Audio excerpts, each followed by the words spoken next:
ইবাদতের জগতে সবচেয়ে শক্তিশালী পাওয়ারফুল ইবাদত হলো দান। দানের চেয়ে শক্তিশালী ক্ষমতাধর ইবাদত পৃথিবীতে নেই। আপনি যদি দান করেন তাহলে আল্লাহর রাগ মিটে যাবে, আল্লাহ আপনাকে জাহান্নামে দিবেন সিদ্ধান্ত নিয়ে আছেন। আপনি 500 টাকা দান করলেন, তখন আল্লাহ বলছেন আচ্ছা আচ্ছা ঠিক আছে, যাও যাও, নরম হয়ে গেছে দানের ক্ষমতা। আপনার মায়ের কবরে শাস্তি হচ্ছে, আপনি 5000 টাকা দান করলেন, কবরের শাস্তি বন্ধ। আমি বলিনি, এই কথা মুহাম্মদ সাল্লাল্লাহু আলাইহি ওয়াসাল্লাম বলেছেন।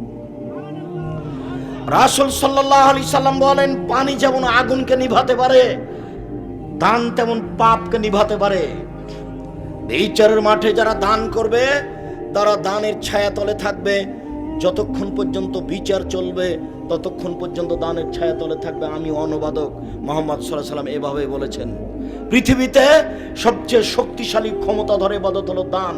এর পরেও যদি সালাত না থাকে তাহলে আল্লাহ দানের মতো ইবাদতকে কেটে দিবেন।